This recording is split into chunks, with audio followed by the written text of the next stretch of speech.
저희 그 번호가 시편에 접어들기 때문에 먼저 시편을 전체적으로 한번 구속사적인 관점에서 개론을 하는 시간을 갖겠습니다. 성경 말씀은 누가복음 24장 44절 말씀 한번 같이 찾아보겠습니다. 오늘 시편 구속사적 성경 개론 시편입니다. 우리가 본문으로 지금 삼는 것은 누가복음 24장의 말씀입니다.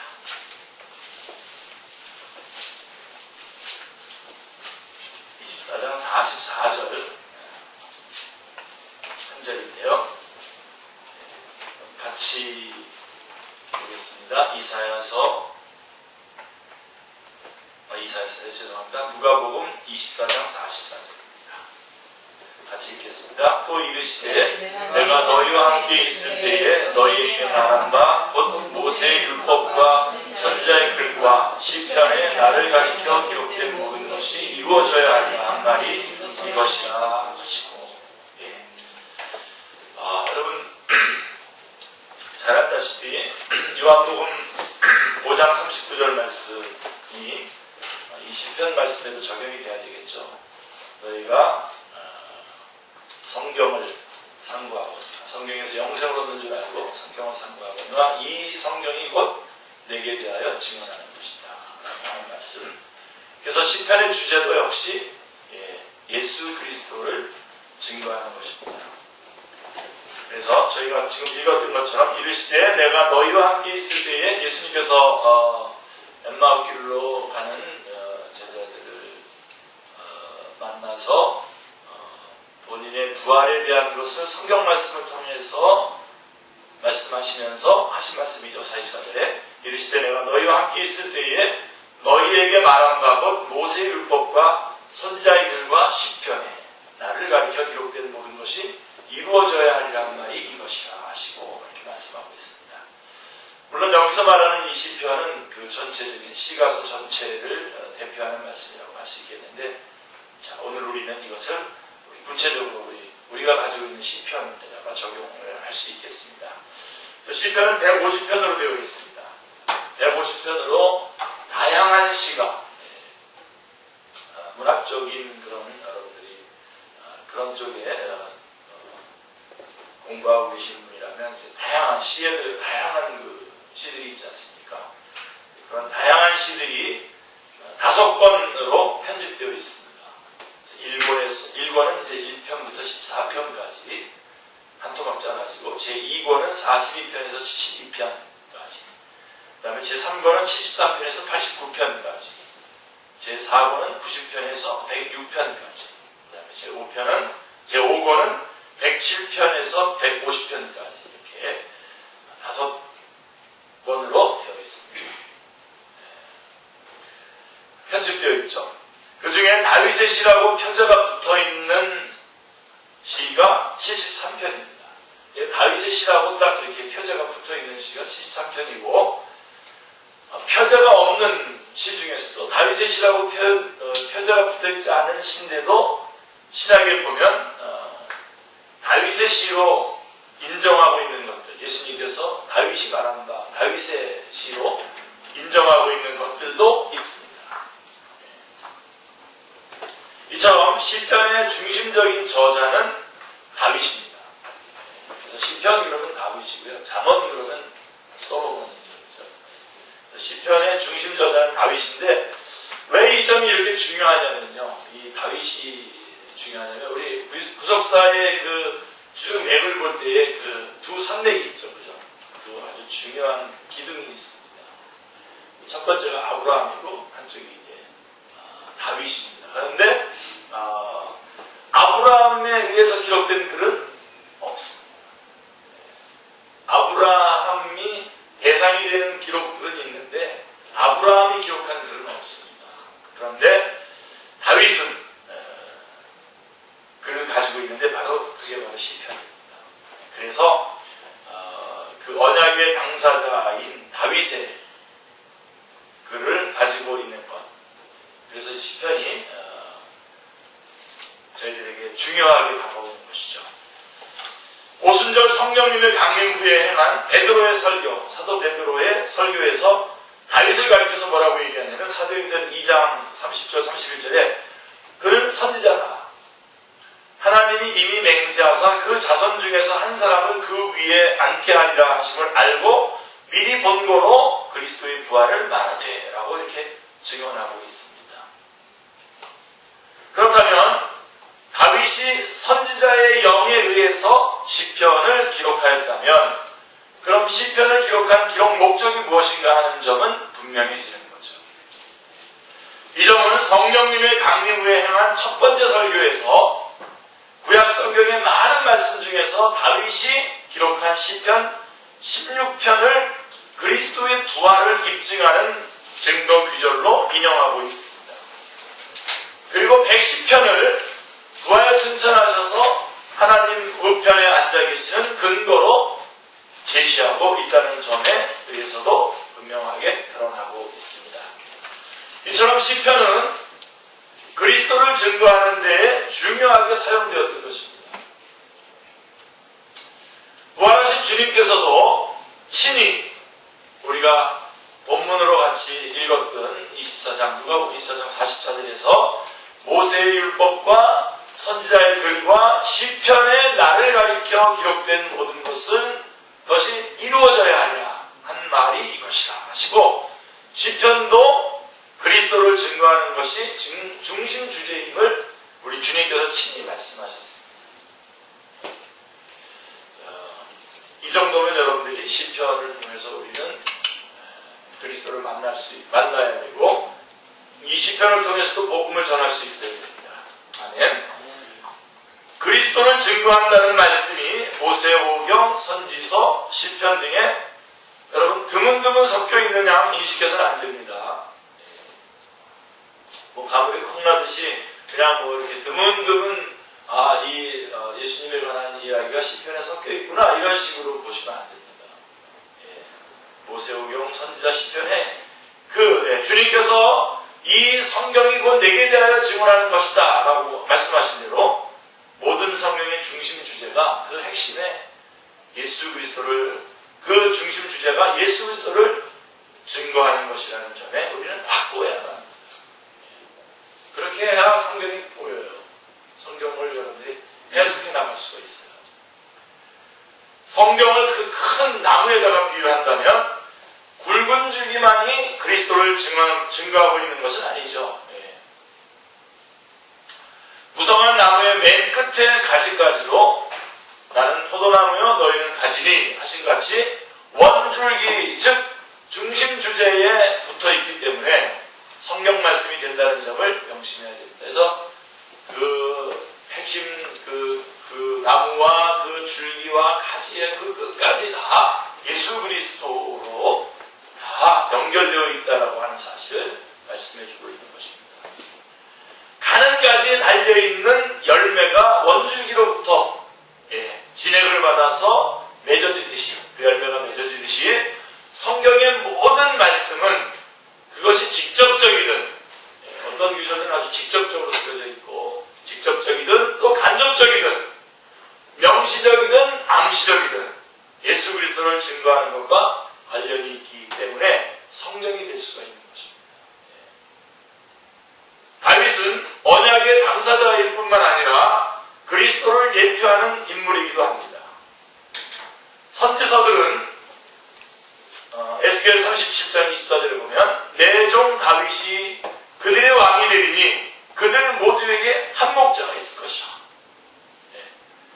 사실 지금 여기 이 다윗을 지금 얘기할 때 에스겔서에서 다윗을 얘기할 때에 이미 다윗은 몇백 년 전에 죽었습니다. 지금 죽은 사람입니다. 그런데 내 종 다윗이 그들의 왕이 되리니 그들 모두에게 한 목자가 있을 것이다 라고 이렇게 말하는 것을 보면 다윗을 그리스도를 예표하는 인물로 증거하고 있는 것이 분명합니다. 그래서 예수 그리스도에 대한 예언입니다. 다윗의 자손으로 오실 예수 그리스도에 대한 예언인 것을 분명히 알 수가 있죠. 그러므로 시편을 대할 때 우리는 세 가지 방면으로 바라보아야만 합니다. 세 가지 방면으로. 첫 번째로 이제 시편을 볼 때 첫 번째는 그 시를 기록한 장본인의 입장에서 바라봐야 돼요. 다윗의 시를 상고할 때는 다윗이 어떤 역사적인 배경과 상황에서 이 시를 기록하였는가를 관찰해야 합니다. 이게 첫 번째고요. 그 다음에 둘째는 다윗의 경험을 들어서 예수 그리스도께서 당하실 일들을 증거하고 있다는 점을 볼 수 있어야만 합니다. 그러니까 두 번째로는 그러니까 예수 그리스도께서 당하실 일들을 다윗의 경험을 통해서 지금 증거하고 있다고 하는 것을 보는 관점에서 시편을 봐야 됩니다. 만일 이것을 간과해 버린다면 시편을 기록해 하신 성령님의 의도를 망각하는 것이 되고 시편을 통해서 계시하고자 하시는 영광스러움을 놓치게 되는 것입니다.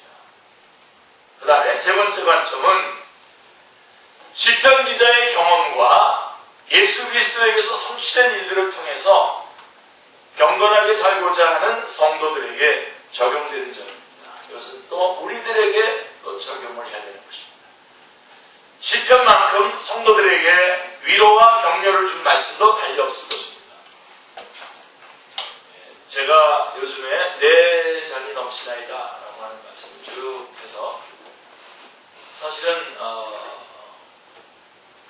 우리 가운데 어떤 분이 너무 어려운 마음이 어려울까봐 이제 그래서 하나씩 보내기 시작했던 건데 한 30번까지는 할까 했는데 더 늘어나가지고 지금 계속 나가고 있는데 제 생각으로 한 100편까지 한 100번까지 갈 수 있을 거라는 생각이 드는데요. 그러면 이제 그쯤 100편쯤 되면 저희가 이렇게 암송 카드를 만드듯이 우리 교회에서 카드를 좀 이렇게 만들어서 암송을 했으면 참 좋겠는 귀절들입니다. 근데 보면은 대부분 위로하는 말씀을 제가 내 잔이 넘치나이다라고 하는 말씀, 위로하는 말씀인데 대부분 시편에서 그 내용들이 시편에 있는 내용들이라고 합니다. 여러분들이 이미 확인을 하셨을 겁니다. 시편에 있는 말씀들, 내 잔이 넘치나이다. 그래서 이 시편만큼 우리 성도들에게 위로와 격려를 준 말씀도 달리 없을 것입니다. 왜냐하면 시편에 수록되어 있는 그 다양한 경험들이 성도들의 생활 현장에서 재현되고 있기 때문에 그렇습니다. 우리의 삶 속에서 재현되는 구체적인 그 삶의 현장과 같은 맥락을 가지고 있기 때문에 그렇습니다. 요즘 그 쉬운 말로 하면 이 시편을 읽을 때 읽는 사람들이 느낌이 있는 겁니다. 느낌이 있는 거예요. 그 시편을 기록할 때에 그때하고 그 느낌이 있는 겁니다. 자, 그러면 다윗이 당한 순환의 의미를 한번 생각해 볼까요? 시편에서 이것을 생각하는 것은 굉장히 중요합니다. 다윗과 관련된 시편들을 크게 보면 크게 두 분류로 나눌 수가 있게 되는데요. 두 가지입니다. 첫째는 사울과 압살롬의 박해로부터, 그러니까 다윗 왕은 사울에게 박해를 받았고 또 자기 아들 압살롬으로부터 박해를 받습니다. 그래서 사울과 압살롬의 박해로부터의 구원을 호소하는 내용이 첫 번째 다윗과 관련된 시편들에게 있어서 우리가 확인해야 될 부분이고요. 두 번째로는 블레셋과 같은 대적과의 전쟁 중에 지은 시입니다. 이것을 예표로 해서 그리스도께서 당하시게 될 고난을 증거하고 있는 것이죠. 그래서 다윗이 사울에게 대한 박해의 중심 모티브가 뭘까요?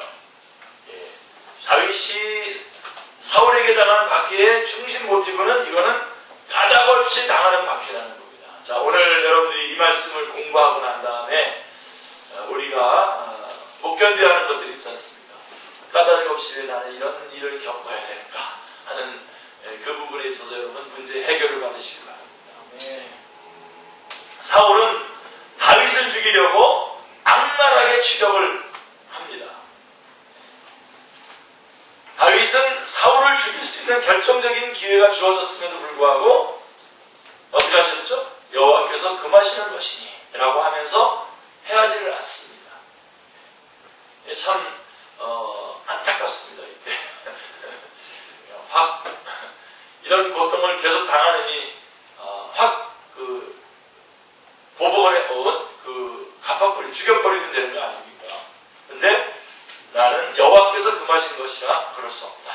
하면서 옷자락만 이렇게 싹 베는 그런 모습을 우리가 볼 수 있습니다.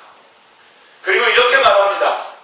사무엘상 24장 9절부터 11절을 보시면 다윗이 사울에게 이르되 보소서 다윗이 왕을 헤아려 한다고 하는 사람들의 말을 왕은 어찌하여 들으시나이까.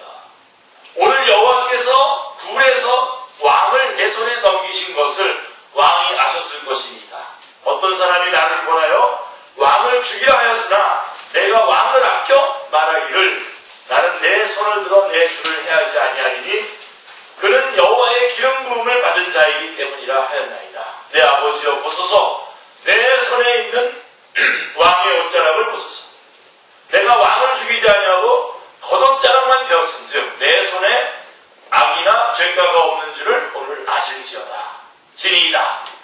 왕은 내 생명을 찾아 헤아려 하시나 나는 왕에게 범죄한 일이 없나이다. 예. 어떻습니까 우리 이쁨 집사님? 적용하기 어렵죠 이런 거. 예. 본인이 좀 정의롭고 의롭고 이렇다고 여기는 사람들은 정말 이런 거 겪어내기 어렵습니다. 자, 다윗은 시편에서 그들이 까닭이 없이 나를 잡으려고 그들의 그물을 웅덩이에 숨기며 까닭이 없이 내 생명을 해하려고 함정을 파싸우니 이렇게 말씀하고 있습니다. 35편 7절에 그 다음에 35편 19절에 보면 부당하게 나의 원수된 자가 나로 말미암아 기뻐하지 못하게 하시며 까닭이 없이 나를 미워하는 자들이 서로 눈짓하지 못하게 하소서. 악을 저지르면서 서로 눈짓으로 이렇게 협동으로 악을 저지르는 그 모습입니다. 그렇게 하지 못하게 하옵소서. 그 다음에 69편 4절에 보면 까닭 없이 나를 미워하는 자가 나의 머리털보다 많고 부당하게 나의 원수가 되어 나를 끊으려 하는 자가 강하였으니 내가 빼앗지 아니한 것도 물어주게 되었나이다 하고 진술합니다. 이게 애매하고 억울하고 무고하게 지금 당하고 있는 고난들입니다. 사랑하는 성도님들, 역사상 가장 까닭 없이 가장 비참한 고통을 당하신 분이 누구신지 아십니까? 예수 그리스도십니다. 주님이십니다. 주님은 말씀합니다. 그러나 이는 그들의 율법에 기록된 바 그들이 이유 없이 나를 미워하였다는 말을 응하게 하려 함이니라 라고 요한복음 15장 25절에서 말씀하고 있습니다. 자, 그래서 이 사울에게 당한 이 고난은 무고한 고난을 말하는 것이고요. 그러면 자, 반면 다윗이 아들 압살롬에게 당한 박해의 모티브는 뭘까요? 아들 압살롬에게 당한 박해의 모티브는 배신입니다. 배신. 무고한 고난과 배신. 앞에 것도 힘들지만 이 배신은 참 힘듭니다, 여러분. 그래서 여러분 배신당하지 않는 방법 알려드릴까요? 마음 아프지 않도록 건성건성 사귀십시오. 무슨 목사님이 저래. 이걸 제가 건성건성 사귀라는 걸 제가 다시 말해드릴게요. 이렇게 말해드릴게요. 모든 사람, 사람은 그 누구를 보더라도 여러분 믿고 의지할 대상으로 보지 마시기 바랍니다. 오히려 사랑하고 기도해주고 섬겨줘야 할 대상으로만 여기시면 됩니다. 그런데 어쨌든 지금 배신에 대해서 나왔습니다. 배신. 압살롬이 반란을 일으켰을 때 아들이지 않습니까? 아들에 대해서는 참 이렇게 반란을 일으켜도 자신의 아버지로서 정말 아프죠. 마음이 아프죠. 나중에 압살롬이 죽었을 때 다윗이 여러분 막 자기네 그 압살롬을 처리하고 온 그 장수들 앞에서 민망스럽게 막 내 아들 압살롬 하고 있지 않습니까? 근데 압살롬보다도 더 큰 문제가 뭐였냐면 다윗에게 가장 큰 충격을 준 배신은 뭐냐면 압살롬과 함께 모반한 자들 가운데 압살롬과 함께 같이 배반한 모반한 자들 가운데에 누가 있었냐면 아히도벨이 있었습니다. 아히도벨. 사무엘하 15장 31절에 보면 이 아히도벨의 배신 때문에 다윗은 큰 충격을 받습니다. 그는 다윗의 모략가였었습니다. 모략에 능한 자인데 다윗의 신복이었죠.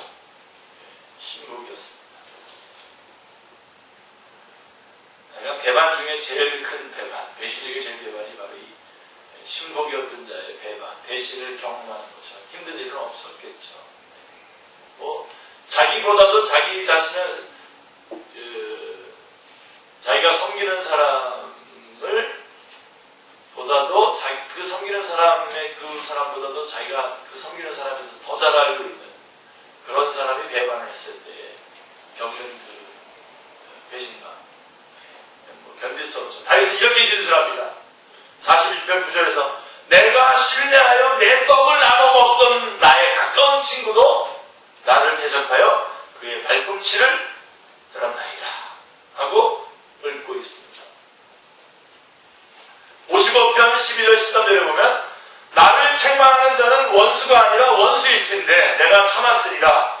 나를 대하여 자기를 높이는 자는 나를 미워하는 자가 아니라 미워하는 자일진데 내가 그를 피하여 숨었으리라. 그는 곧 너로다. 나의 동료, 나의 친구요, 나의 가까운 친구로다. 아주 가까운 친구로부터, 동료로부터 배신을 당했다라고 하는 것입니다. 이 시편이 주님에게는 누구입니까? 예, 가룟 유다. 주님에게는 가룟 유다의 배신으로 응하였던 것입니다.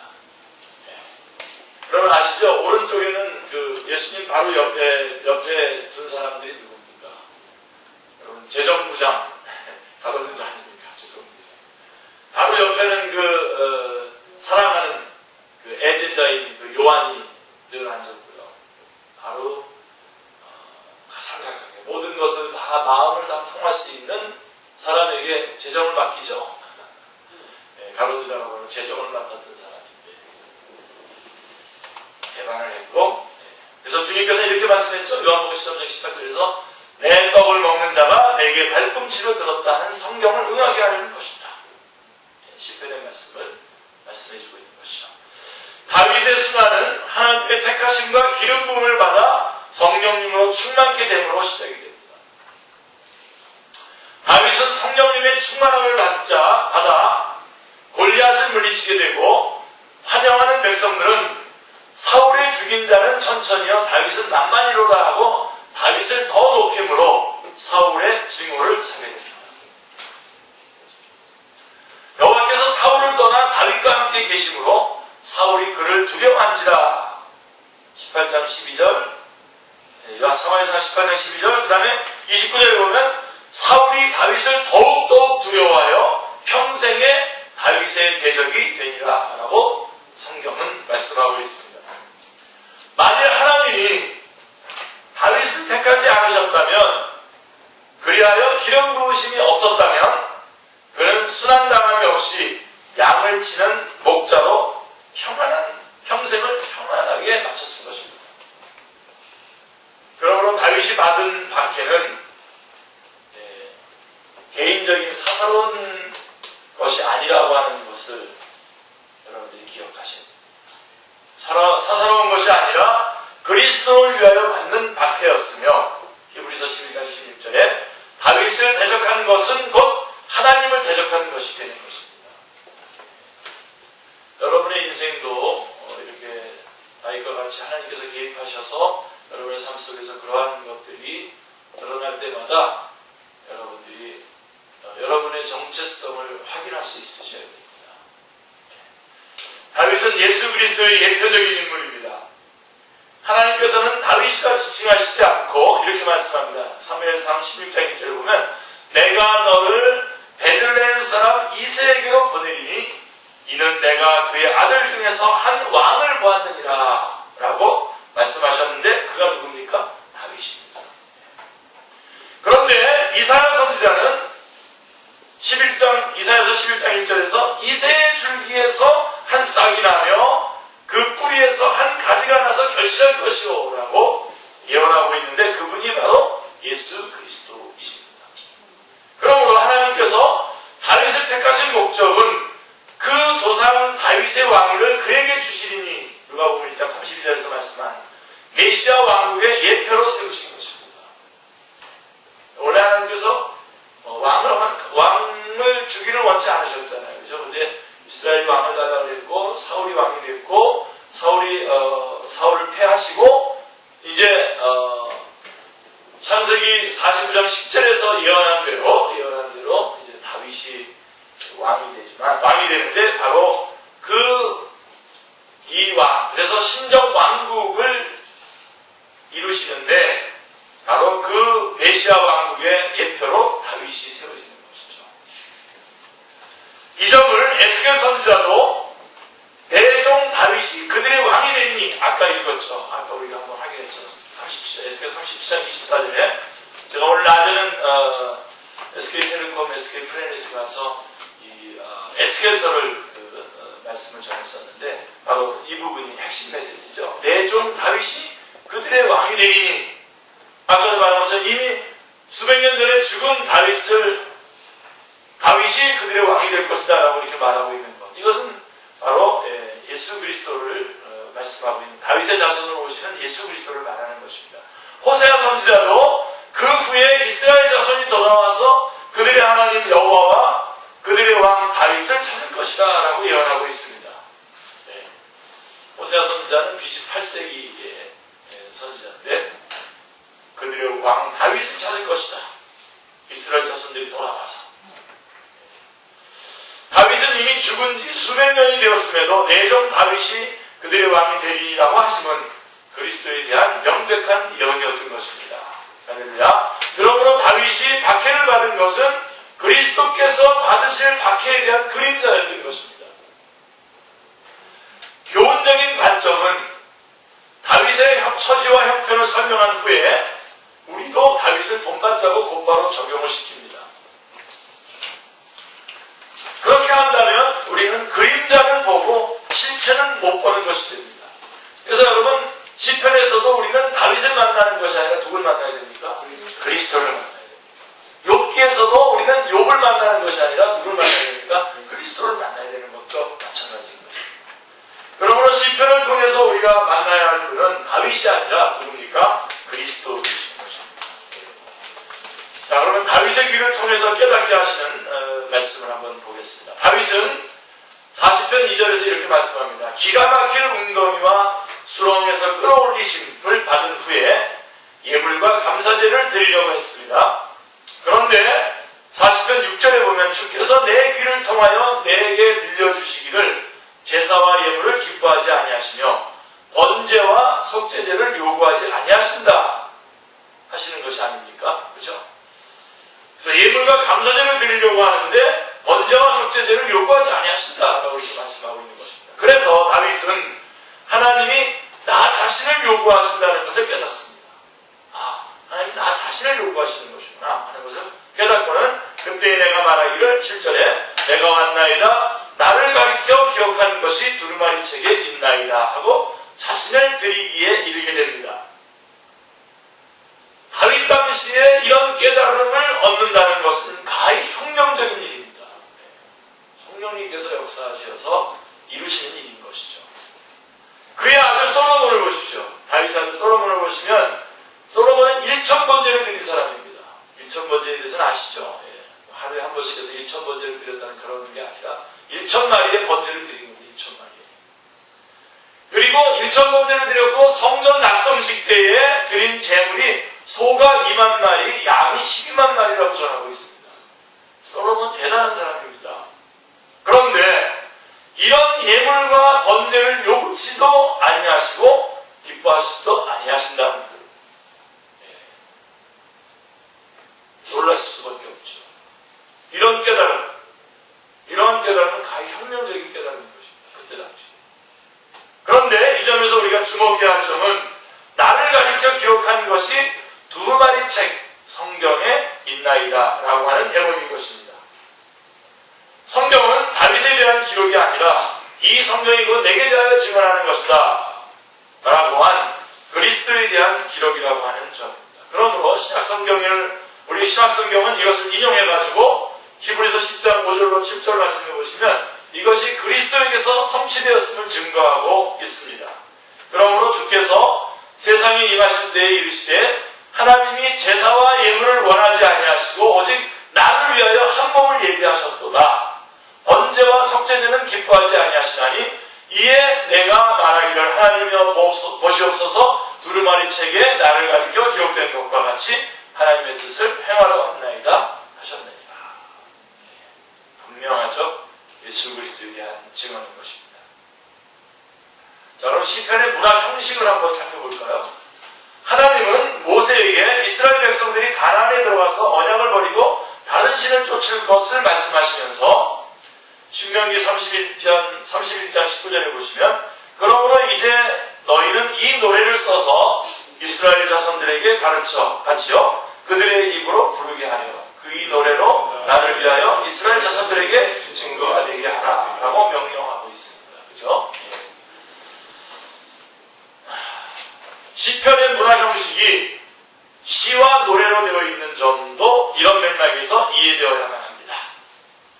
특별히 제3권은 아삽의 시로 되어 있는데 73편부터 89편이 제3권인데 아삽의 시로 되어 있는데 이 아삽이 누군지 아십니까? 성가대 지휘자입니다.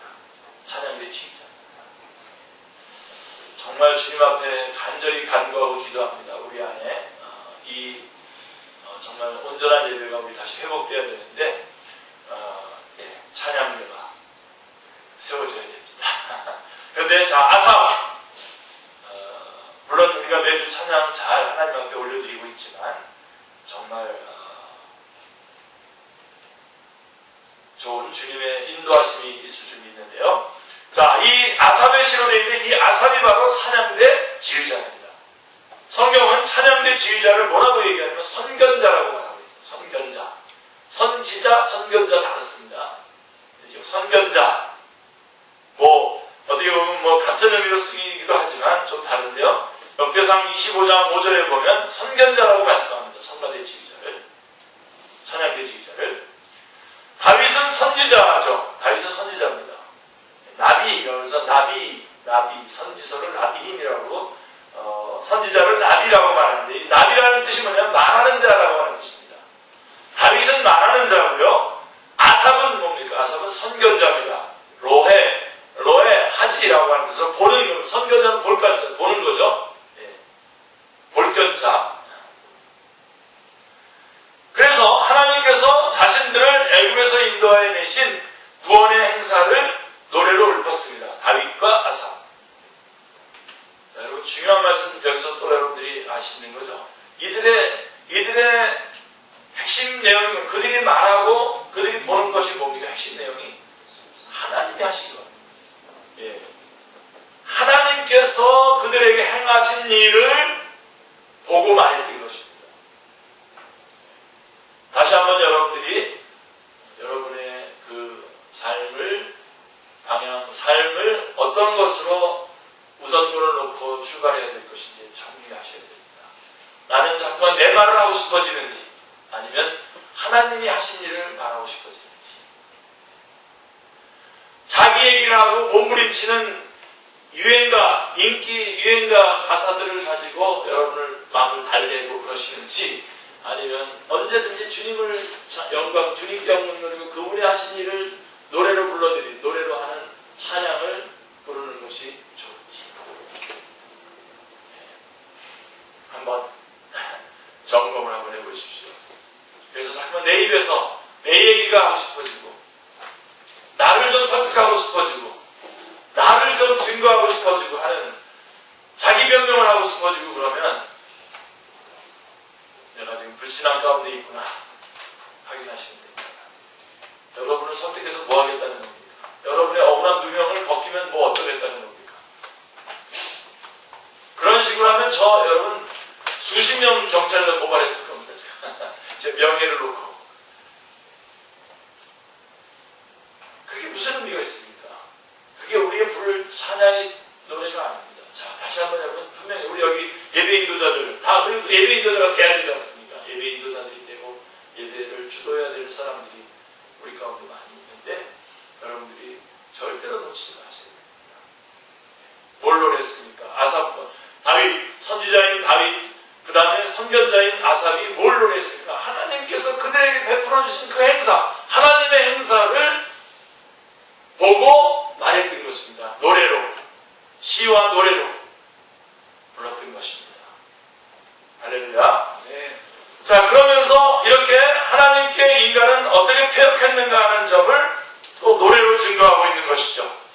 시편 78편 같은 데 보면.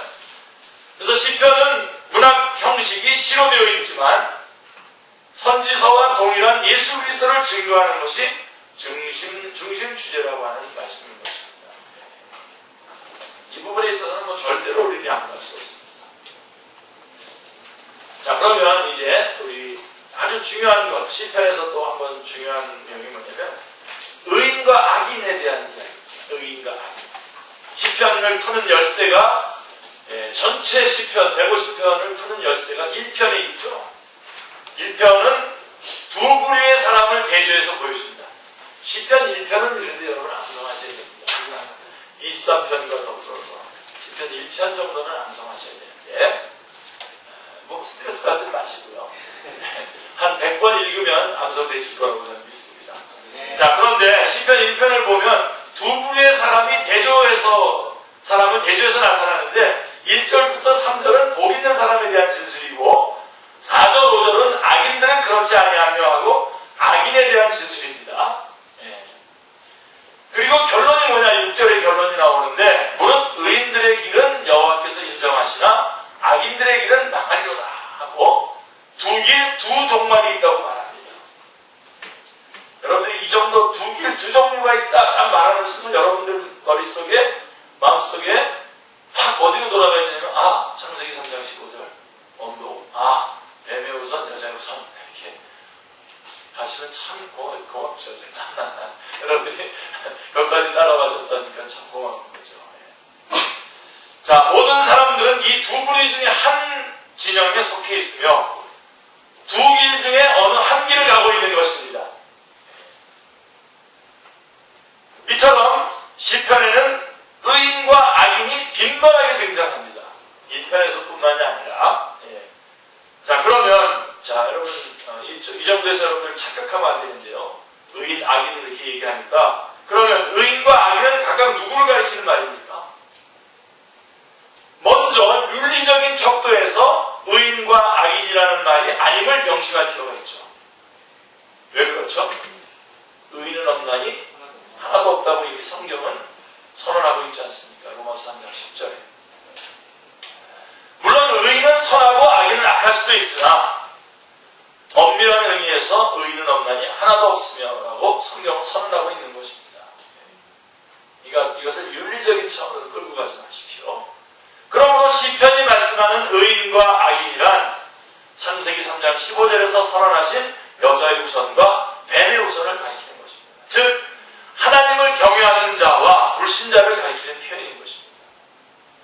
물론 불신자들 중에는 선한 사람이 있음을 인정합니다.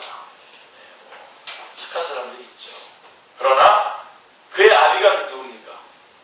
그의 아비가 악한 사탄이기 때문에 그도 피할 수 없이 악한 자로 분류되고 맙니다. 그리고 결국은 그 악한 모습을 궁극적으로는 드러낼 수밖에 없습니다. 섞지 마세요. 우리 가운데 어떤 우리 정말 영웅 만들기 좋아하는 특별히 미국 그런 영화라든가 이런 거 영웅 만들기 좋아하는데 섞지 마십시오. 불신자들 안에 사탄이 그 아비이기 때문에 결국은 피할 수 없이 악한 자로 분류될 수밖에 없습니다. 같은 원리로 신자들 중에도 신실치 못한 자가 있죠. 손 들어보세요. 죄송합니다. 손 들지 마시고 정말 다 같이 저부터 같이 들어야 되죠. 그런데 그렇지만 그의 머리가 누구죠? 들어오신 예수 그리스도이시기 때문에 우리는 어느 그룹에 서게 됩니까? 의인의 그룹에 서게 됩니다. 절대로 놓치지 마십시오. 이 정체성을 놓치지 마십시오. 제발 여러분됨을 여러분 안에서 확인하지 마십시오. 정말 주님의 이름으로 부탁드립니다. 특별히 그리스도인들 안에서도 그렇습니다. 그 사람의 됨됨이를 보시고 그 사람을 확인하지 않기를 바랍니다. 그 사람이 어디에 속했는가를 통해서 그 사람을 확인하시길 바랍니다. 여러분 가장 안타까운 게 뭐냐면 자기 자신에게 자기가 한번 우리는 죄를 짓지 말아야 되지만 죄를 지을 때가 있습니다. 그때 우리는 갑자기 사탄이 바로 다가오죠. 그래서 너 같은 게 무슨 목사야? 너가 무슨 사랑하겠느냐? 너 같으면 하나님 사랑하시겠어? 그러죠. 그러면 우리는 우리의 모습을 확인하고 우리 모습 안에서 확인된 대로 우리를 평가하는 거죠. 사탄은 그렇게 하기를 원해요. 사탄이 하는 일이 그겁니다. 평생으로. 근데 우리는 어떻게 하는 거죠? 우리가 아직 죄인 되었을 때 그리스도께서 우리를 위해 중심으로 하나님께서 우리에게 대한 자기의 사랑을 작정하셨느니라. 할렐루야. 그러면 사탄 지금 이렇게 쓰리쿠션으로 도망가는 거. 우리 이제 저로 도망가다가 참 미쳐서 도망가다. 여러분 적어도 우리는 이런 자존감이 있어야 됩니다. 정말 아주 100번 하여간 100번이나 계속해서 똑같은 죄를 고의적으로 반복해서 졌다고 하더라도 그렇게 지을 사람은 없습니다. 그리스도인이라면 성령이 계시기 때문에. 그런데 만약에 그렇게 죄를 짓고 낭패한 가운데 있다고 할지라도 사탄이 와서 뭐라고 찝쩍거리면 사탄아 물러가라. 이런 나를 주님이 지금도 사랑하고 계셔 라고. 언제는 하나님이 조건이 있어서 날 사랑했냐 그러면서 외칠 수 있어야 됩니다. 바로 시편이 말하려고 하는 의인과 악인의 개념이 이것입니다. 그러니까 주님은 구속의 주님이신 거죠. 우리를 구속하신 의인들. 우리가 윤리적으로 부족할지라도. 근데 여러분, 제가 늘 강조하지만, 우리가 얼마나 안치한 곳에서, 얼마나 정말 그 절박한 가운데서 구원을 받았는지 여러분이 너무나 잘 알고 있고요. 그 다음에 어떻게 해서 우리가 의인된 자리에 와 있는지를 여러분들이 알고 있다고 한다면, 우리가 죄 가운데 들어가서 살 수 있겠습니까? 그럴 수 없는 거죠. 그래서 여러분, 로마서 이제 우리가 6장을 보면 이런 결론을 하나 내릴 수 있어요. 이제 그리스도인이 죄를 짓는다. 그것은 뭘 의미하냐면 그것은 본인이 동의했기 때문이다. 라고 결론을 내릴 수밖에 없어요. 전에는 우리가 죄의 노예였죠. 그래서 죄가 끌리는 대로 끌려갔기 때문에 죄를 안 질 수 없고 죄를 지을 수밖에 없도록 끌려다녔었습니다. 그러나 이제는 어떻게 되죠? 예수님을 믿고 우리 안에 누가 계십니까? 성령님 계시잖아요. 그래서 성령님의 인도하심을 따라서 죄의 자리에 들어가자. 그리고 우리가 얼마나 절박했던 가운데서 그 자리에서 나왔는데 그곳에 또 들어가서 산다는 것은 우리 있을 수 없는, 그럴 수 없느니라 하고 분명하게 로마서 6장 앞부분에서 말씀해 주고 있습니다. 그러나 제가 이렇게 설명을 했음에도 불구하고, 그럼에도 불구하고 우리가 지금 무릇 부르십니까? 짐지십니까? 그러니까 죄악 가운데 빠졌을 때라도 그 어떤 차원에서도 사탄에게 우리는 비난받을 이유가 없습니다. 왜요? 우리는 약속의 우리의 머리가 예수 그리스도시기 때문에 그렇습니다. 이 부분을 의인 악인, 시편에 나오는 의인 악인에 관련되어서 여러분이 꼭 그렇게 정리를 하실 수 있으셔야 됩니다. 제가 여러분 구속사를 얘기하면서도 여러분에게 그 굉장히 윤리적인 그런 그 교훈적인 부분도 지금 사실 탁 찌는 겁니다. 지금 여러분. 자, 시편에 등장하는 대적자 원수가 누굽니까? 자, 시편에는 놀라울이 많으신 대적자 또는 원수라는 말이 등장을 하는데요. 그리고 저주하는 시를 대하면서 의아해합니다. 자, 대적자 원수가 1차적으로는 누굴 말합니까? 다윗을 미워하고 죽이려고 하는 그 누구일 수가 있겠죠. 그러나 시편이 말하는 원수, 궁극적인 원수는 누굽니까? 사탄을 말하는 것입니다. 시편 2편에 보시면 1절부터 3절에 어찌하여 이방 나라들이 분노하며 민족들이 헛된 일을 꾸미는가? 세상의 군왕들이 나서며 관원들이 서로 꾀하여 여호와와 그의 기름 부음 받은 자를 대적하며 우리가 그들의 맨 것을 끊고 그의 결박을 벗어버리자 하는도다 라고 이렇게 말씀하고 있습니다. 주님을 판 자는 바로 유다였죠. 그러나 궁극적으로 누굽니까? 예, 그에게 팔 마음을 넣어준 자 사탄이었던 것입니다. 놓치지 마시기 바랍니다. 사울왕은 왕이 있을 동안에 다윗을 죽이려고 하는데 많은 날을 허비했는데 그 배후에는 누가 있었습니까? 악신이 그에게 들려 있었기 때문에 그렇습니다. 사탄입니다. 그러므로 시편에 나오는 무자비한 저주는 사탄에 대한 적개심으로 이해해야만 합니다. 무슨 사람이 저렇게 다른 사람을 잘못되기를 기도할 수 있어? 무슨 그리 인권운동하는 사람들은 성경에 보면서 그렇게 얘기한다고. 그리고 막 다윗이 골리앗을 죽이잖아요. 돌로 해서 이마박 뚫어가지고 죽였으면 되지. 꼭 가가지고 또 목을 꼭 다 베야 돼야. 그렇게 성경은 아주 그렇다 그러는데, 악에 대해서는 완전히 도려내는 그것이 있어야 되기 때문에 그렇게 하는 것이죠. 여러분, 어설픈 인권운동자가 되지 마시기 바랍니다. 악에 대한 단호한 싸움을 표현한 것입니다. 이거. 마지막 심판대에는 사탄과 그의 추종자들이 함께 불과 유황불에 던져지게 됨을 되게 될 것입니다. 자, 이제 마무리를 해보겠습니다. 시편의 중심 주제가 뭡니까? 자, 그러므로 시편을 통해서 말씀하려고 하는 중심 주제는 14편 7절에서 말씀하고 있는 것처럼 이스라엘의 구원이 시온에서 나오기를 원하노다. 그 다음에 53편 6절에 시온에서 이스라엘을 구원하여 줄 자 누구인가 하고 그리스도를 증거하는 데 있습니다. 이게 시편의 주제입니다. 시온 아시죠?